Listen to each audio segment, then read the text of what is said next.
بدل جائے. جلسے کو پوری رات تک تھکا دینے والا جلسہ نہیں بنانا ہے. تلاوت ہوئی اور ایک نعت ہوئی, 1-2 گھنٹے کی تقریر ہوئی, صلاۃ و سلام دعا میں سارے لوگ شریک رہیں اور دعا کرنے کے بعد اپنے گھر چلے جائیں, 4 گھنٹہ سوئیں, فجر کی نماز پڑھیں, پھر اپنے کھیت اور دکان میں لگ جائیں. اور ایسا جلسہ اگر ڈیلی ہوا تو کوئی تباہت کی بات نہیں ہے اور کوئی تھکاوٹ نہیں ہوگی. یہ رات بھر تھکا دینے والا جلسہ نیچر کے خلاف ہے. نیچر ہے آدمی زیادہ تھک جائے گا, سونا ضروری ہے, نیچرل سسٹم کے خلاف بھی ہے.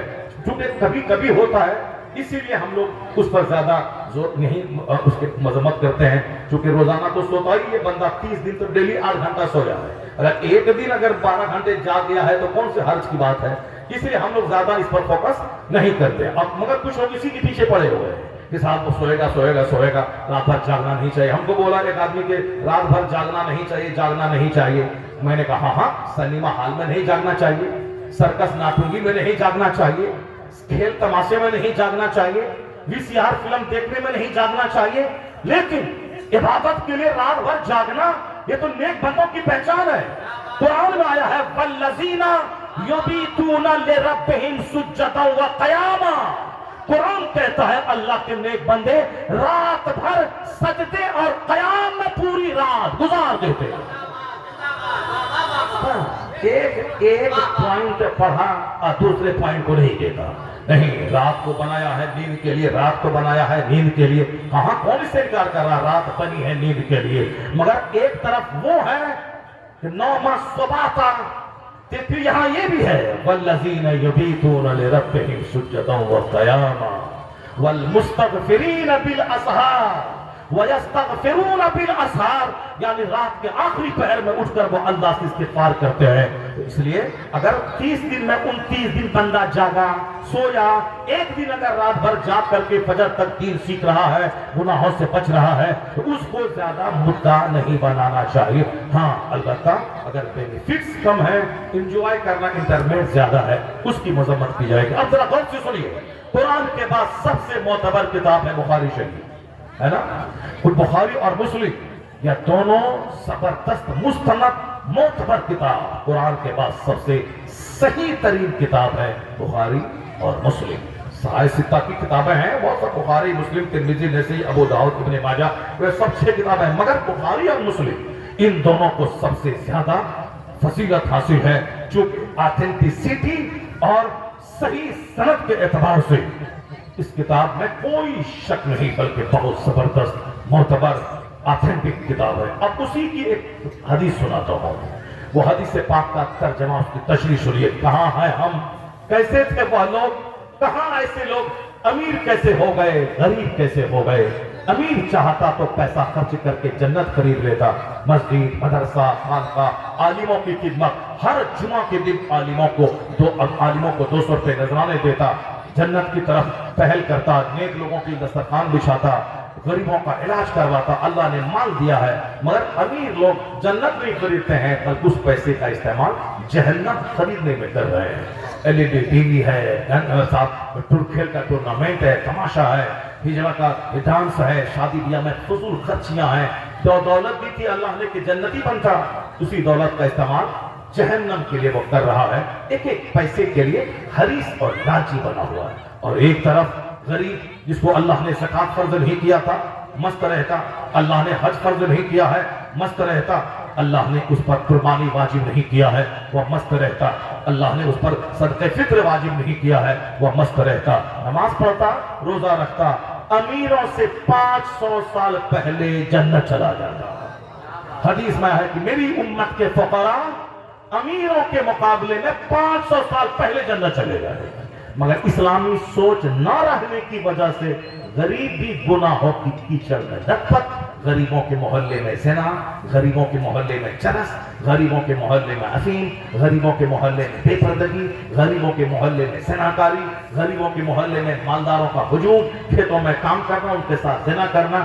جس غریب کو جنت جانا تھا صرف نماز روزہ کرتا, چونکہ حج فرض نہیں ہے, زکات فرض نہیں ہے, اور سب قربانی واجب نہیں, صدقہ فطر واجب نہیں ہے, اس کا ہلکا پھلکا بدن رہتا, اب نماز روزہ رہتا جنت چلا جاتا، لیکن غربت نے اسے، غربت جہالت کی وجہ سے گناہوں کی کیچڑ میں لطپت ہے، یہاں بھی کھانے پینے کو محتاجی، مرنے کے بعد جہنم کی آگ میں چلنا۔ مالدار کیسے تھے، غریب کیسے تھے، خاص کاشتکار کیسے تھے، اللہ والے کیسے تھے، اسی کی ایک مثال حدیث میں دی گئی ہے۔ آقا علیہ السلام کے ساتھ آقا علیہ السلام نے ایک بار ایک واقعہ بیان کیا، مسلم شریف حدیث میں آیا ہے کہ پرانے زمانے میں ایک شخص تھا، دو شخص تھے، ایک نے دوسرے کے پاس اپنی زمین فروخت کی، اپنی زمین بیچ دیا۔ اپنی زمین، پہلے کی زمین بکتی تھی، آدھی زمین بک رہی ہے، ایک شخص نے ایک دوسرے شخص کے ہاتھ اپنی زمین بیچ دی۔ وہ شخص جب ہل چلانے کھیت میں گیا، ہل چلاتے ہوئے جب وہ ہل چلانے لگا تو ہل چلاتے ہوئے خزانے کی ہانڈی کھیت میں مل گئی، سبحان اللہ، خزانے کی ہانڈی کھیت میں مل گئی۔ مسجد میں چپل چوری کرنے والا، دوسروں کا صابن استعمال کرنے والا، دوسروں کا تولیہ اور رومال چوری کرنے والا، دوسروں کا 10 ٹکا ہاتھ پوچھ کر کے جیب میں رکھنے والا، دوسروں کے آم کے پیڑ سے آم توڑ کے کھانے والا، دوسروں کے کھیت سے بھٹا لینے والا، دوسروں کے کھیت سے چنا اکھاڑ کے کھاتے کھاتے چلے جانے والا، دوسروں کے گھاس کے انبار سے 2 مٹھی گھاس لے کے اپنی گائے کو کھلا دینے والا۔ سوچا ہم نے بہت چالاک بن گئے، ایک گھاس کی مٹھی نیت خراب کر دیا، ایک ٹوٹی ہوئی چپل نیت خراب کر دی۔ اب ذرا سنیے آقا نے کیا فرمایا کہ وہ جب اس کاشتکار ہل جوتنے گیا، خزانے کی ہانڈی ملی، تو ہم اگر ہوتے وہاں تو کیا کرتے؟ ہاں بالکل، اگر ہم وہاں ہوتے تو کیا کرتے؟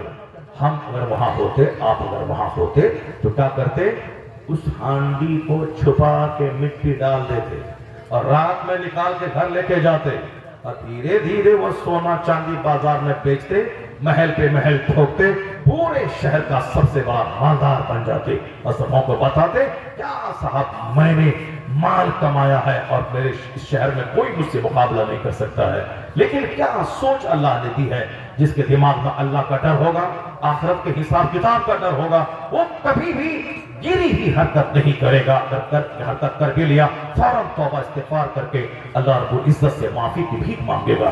وہ شخص ہانڈی جب دیکھا سونے چاندی خزانہ، انہوں نے اس ہانڈی کو لیا اور کہاں گیا؟ جس نے کھیت بیچا تھا ان کے پاس گیا، کہا ہے میرے بھائی میں نے تجھ سے کھیت خریدا ہے اور تمہارے کھیت میں یہ خزانے کی ہانڈی ملی ہے، میں نے کھیت خریدا ہے، خزانہ نہیں خریدا ہے، خزانہ تمہارا ہے۔ واہ واہ، ایک کاشتکاروں، ایک گاؤں دیہات میں رہنے والوں، ایک دوسروں کے کھیت کو چھانٹ کر کے اپنا کھیت بہانے والوں، ہر سال لگتا ہے کہ کھیت پھیل رہا ہے، ہر سال گئے کدال لیا چھانٹا، غریب آدمی بیچارہ اگر بولا ڈانٹا ہے، نہیں میں نے کہا میں تو تھوڑی سی گھاس اس کو میں نے کاٹا ہے، کہتا ہے ہر سال اس کا کھیت پھیل رہا ہے۔ گئے بھول گئے کہ حدیث میں آیا ہے ایک بالشت زمین جو دوسروں کی ہڑپ لے گا، قیامت کے دن اللہ 7 طبق زمین کا توق اس کے گلے میں ڈال دے گا۔ 5 کنٹل مٹی سر میں ڈالے تو پیشاب پخانہ سب ہو جائے گا، اتڑی ہڈی سب چور چور ہو جائے گی۔ 7 طبق زمین کا توق زنجیر گلے میں جب ڈالا جائے گا کیسے برداشت کرے گا؟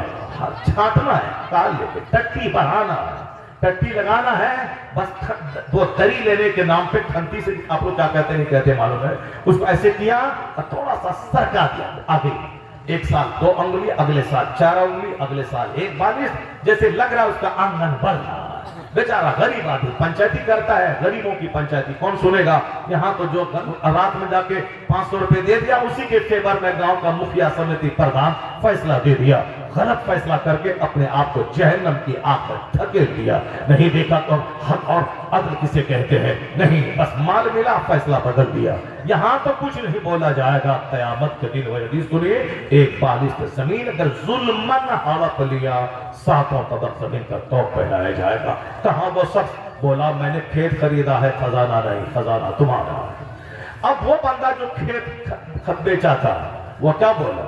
وہ یہ بولا کہ ہاں میں نے کھیت بیچا اب کھیت میں جو کچھ ہے وہ سب تمہارا ہے. سبحان اللہ. کھیت میں جو کچھ ہے وہ سب تمہارا. یہاں لوٹنے والے لٹیرے قدم قدم پہ, وہاں بالکل بے نفس. کھیت خریدنے والا وہ کہتا ہے تمہارا خزانہ, میں نے کھیت خریدا ہے. وہ بولتا ہے کہ جو کچھ ہے کھیت میں وہ سب تمہارا, بیچ دیا تو بیچ دیا. کیسے لوگ تھے, کیسے غریب, کیسے امیر, کیسے کاشتکار, کیسا ماحول جنتی سما تھا. یہاں کیسے بے ایمان, چور, گنڈا, موالی دوسروں کی بہو بیٹی کو صاحب گلی گھر جا کے جھانکنے والا, اور جس طرح ایک کتا ہر وقت ہڈی کو کھوجتا رہتا ہے, اسی طرح کچھ جوکر ہیں جو ہر وقت دوسروں کی بہو بیٹی کو سونگنے کے لیے گلی کا چکر لگا رہتے ہیں. کیسا سماج, کیسا وقت بدل گیا. ایسے کاشتکار کھیت میں ہل چلانے والے, خزانہ کروڑوں کا تمہارا ہے, کھیت خریدا ہے خزانہ نہیں.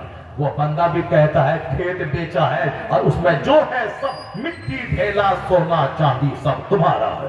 جب دونوں میں تکرار ہوئی, نہیں میرا نہیں تمہارا, کہا اب فیصلہ کون کرے گا, فیصلہ کون کرے گا. چلو اس وقت کے جو پیغمبر تھے اس پیغمبر کے پاس پہنچے, کہا حضور یہ معاملہ ہے, میں نے کھیت بیچا ہے خزانہ نہیں, میں نے کھیت بیچا اب جو ہے وہ سب اس کا ہے. وہ بولا حضور میں نے کھیت خریدا ہے خزانہ نہیں, اب آپ فیصلہ فرما دیں.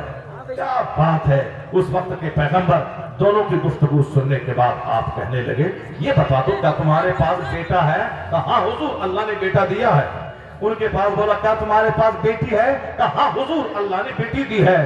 کہا بس میں اب یہ کہتا ہوں کہ تیرا بیٹا ہوگا اور تمہاری بیٹی ہوگی, ان دونوں کا عقد پڑھوا دیتا ہوں, نکاح کروا دیتا ہوں, اور جو یہ خزانہ ملا ہے ان دونوں کو دے دیا جائے, شادی کو ختم کر دیا جائے. کیا بات ہے, کیا بات ہے, کیا بات ہے, کیا بات ہے.